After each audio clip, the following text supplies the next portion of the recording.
Welcome to Christ Open Courseware. In today's video, we will be dealing with the second category of linked list, that is the double linked list.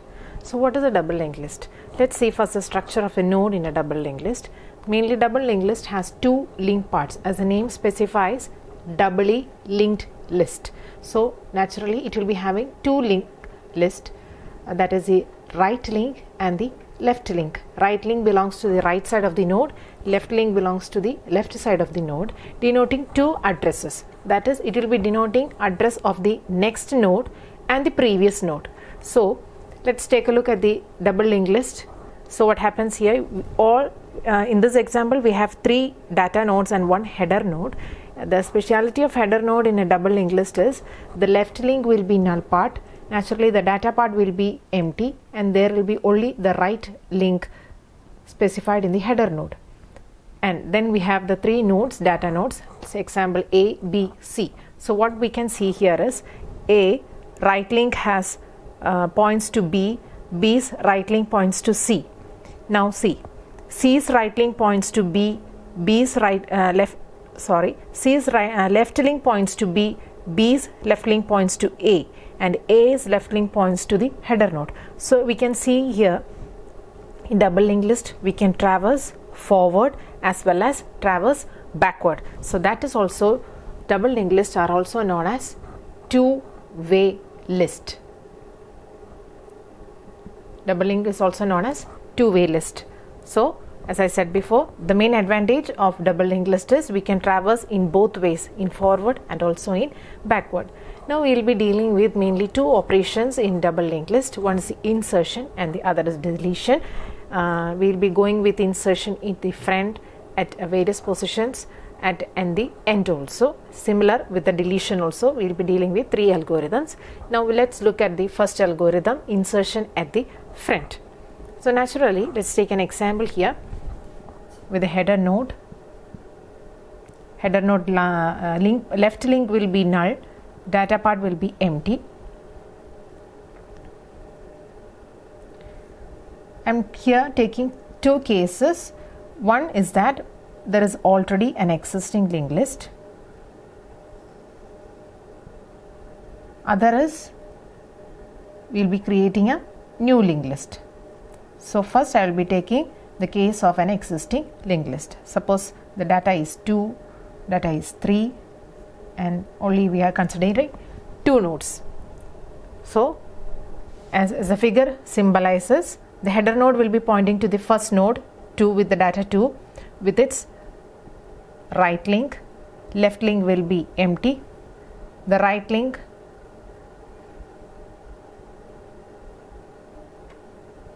left link,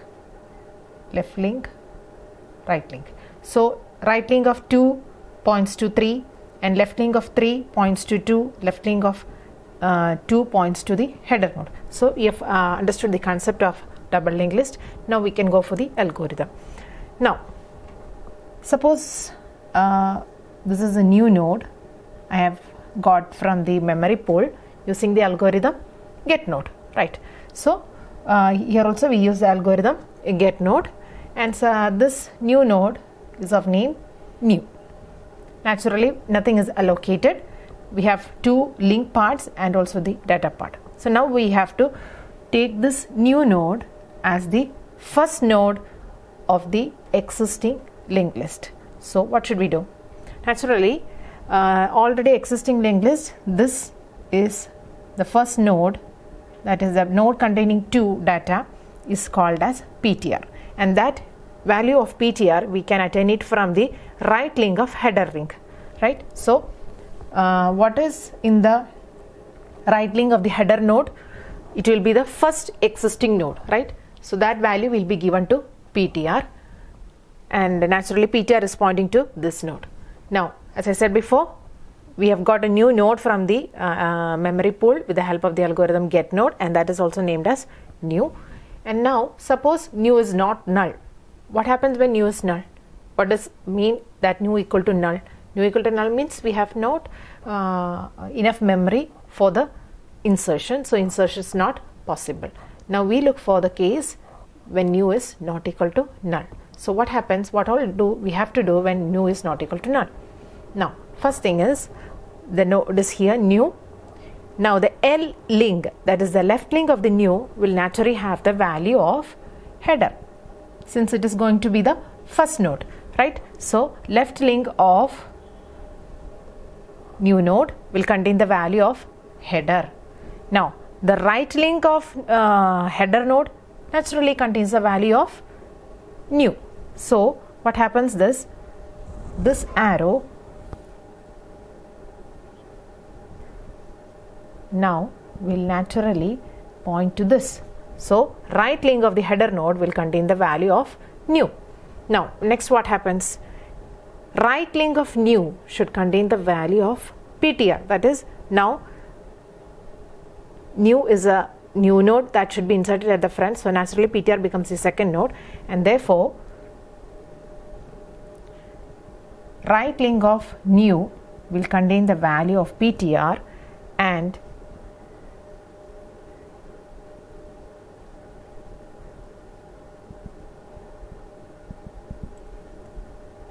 left link of PTR will contain the value of new. Left link of PTR will contain the value new. So naturally what happens here is I have placed the new node at the front position, and now I have to insert one more thing. I have to give data to the new node. Let it say be X or a number. Our example, let it be 1.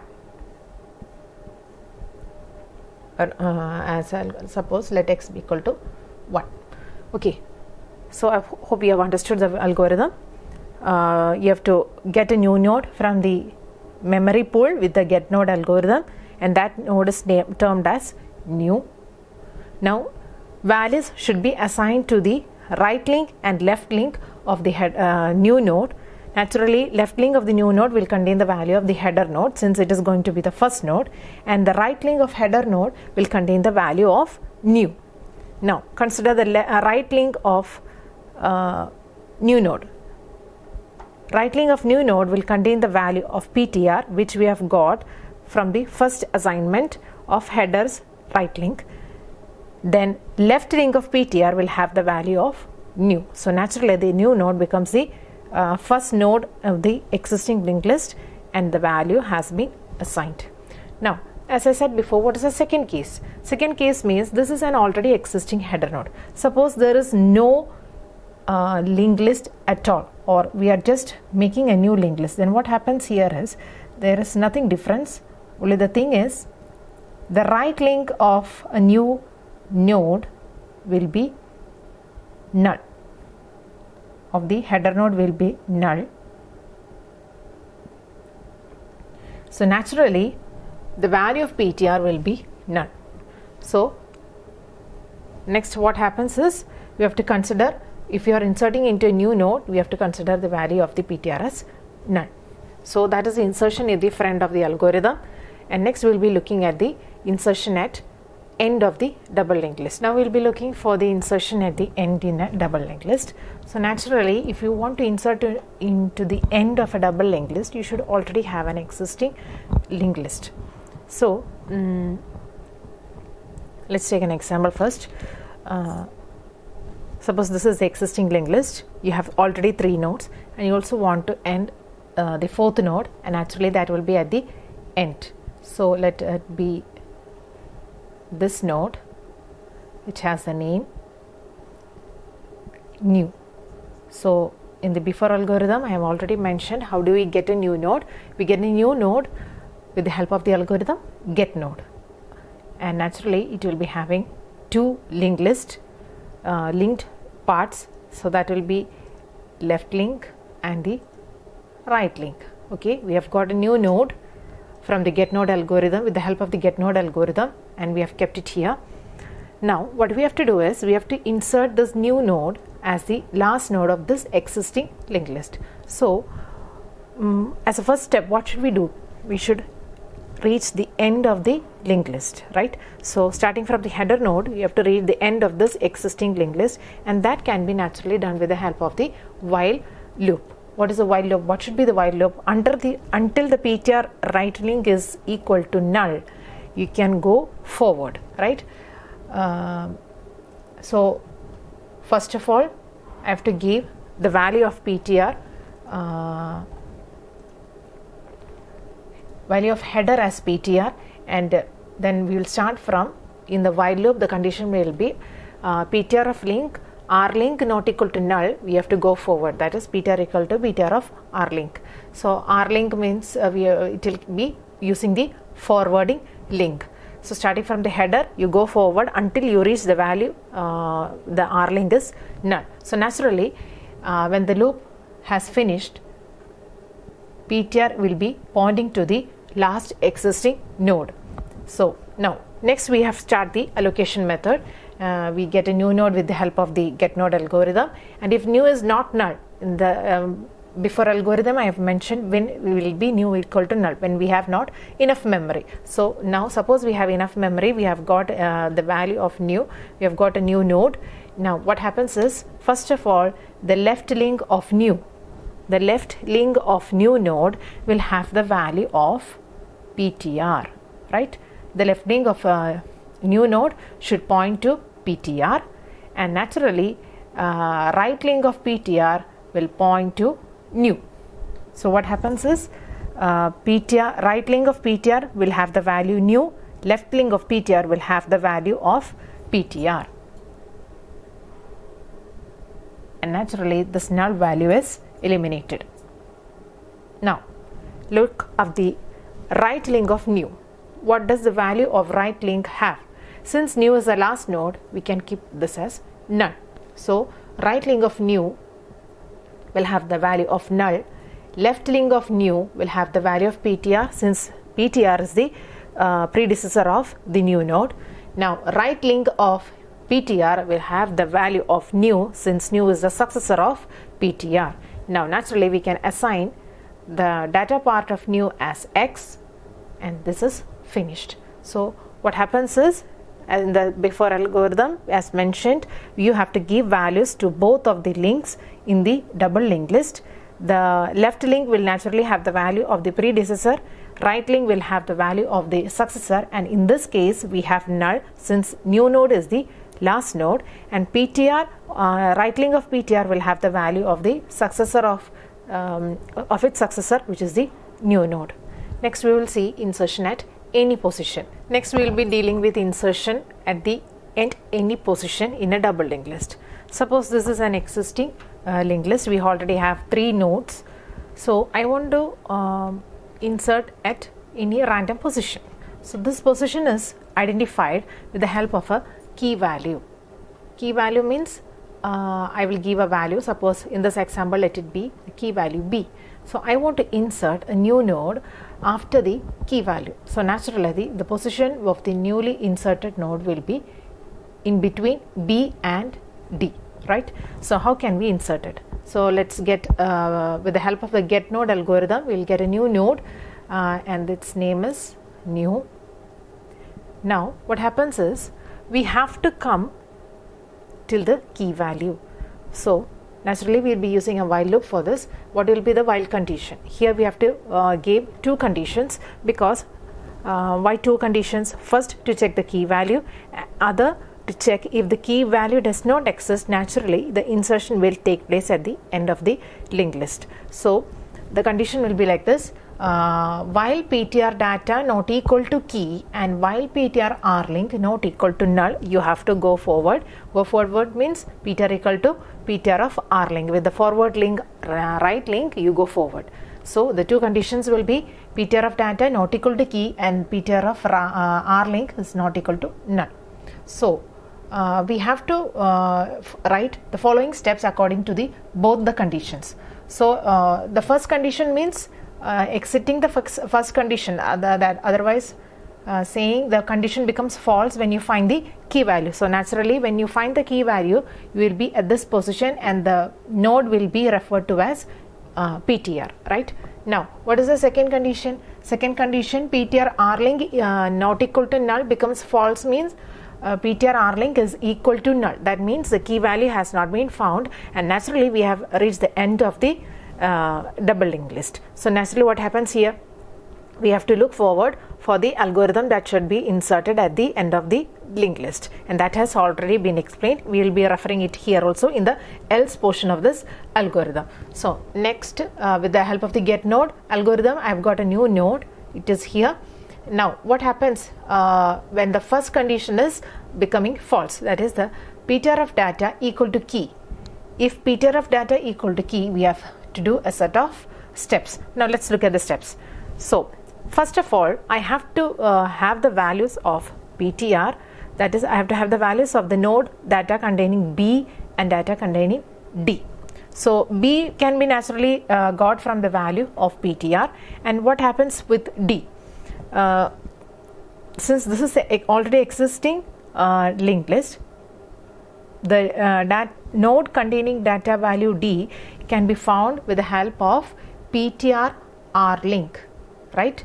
Now ptr right link of this ptr node has the address of d, and I'll put it with another value known as ptr1. That means the present successor of the node having the key value will be referred to as ptr1, and I'll be going forward like this. Now what should you do? So naturally ptr right link has become emptied, and I will be giving the value ptr r link is equal to new. Now ptr right link will have the value of new. Also left link of new has the value ptr, means the left link of the new node contains the value of ptr, right? Now naturally this assignment has moved. Now what happens next? Now the left link of ptr1 should hold the value new, naturally. Now new becomes the predecessor of the node d.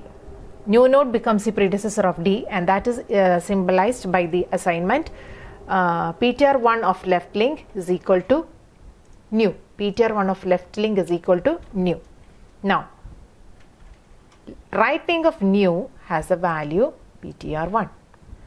Right link of new has the value ptr1. That means the successor of the new node is ptr1.